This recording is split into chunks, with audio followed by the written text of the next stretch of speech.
प्रणाम सब गोटे के। हम एक सोहर सुनाबे जा रहल छी। आशा करे छी जे अहाँ सबके नीक लागत।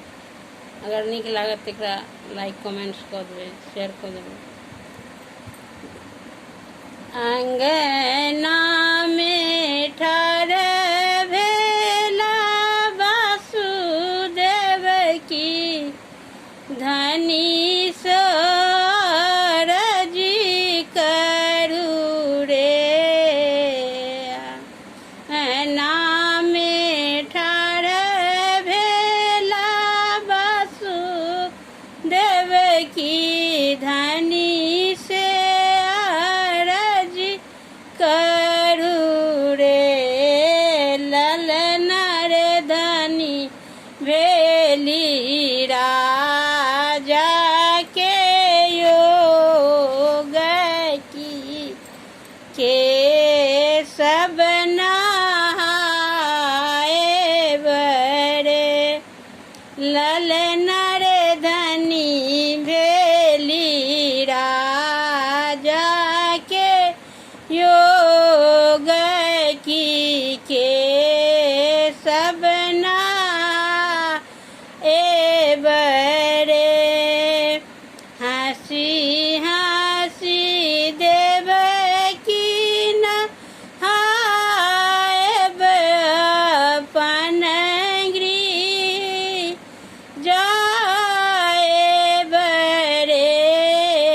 हंसी हंसी देव की नहाए अपन गृह जाए बरे।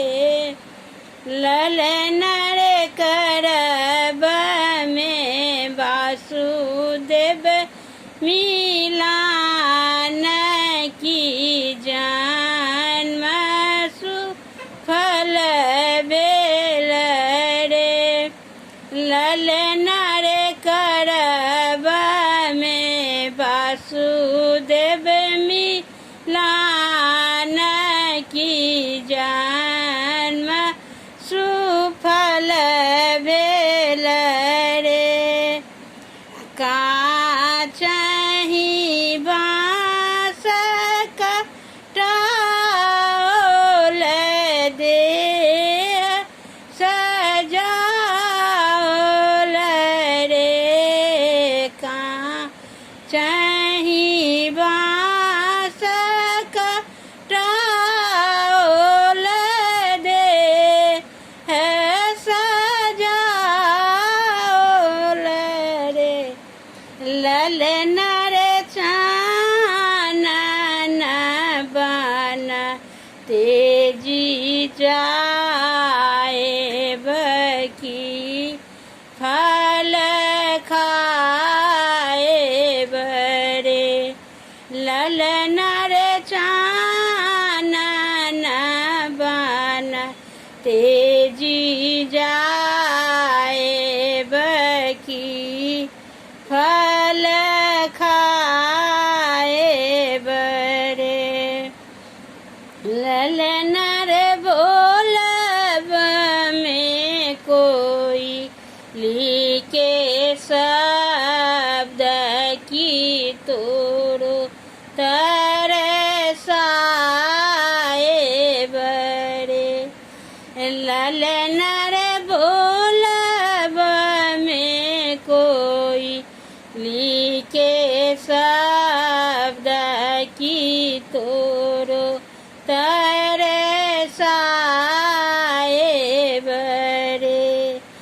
अंगना में ठाढ़ भेला वासुदेव की धनी सरजी करू रे। ललना रे धनी बेली जाके योग की के सब नहाए बरे।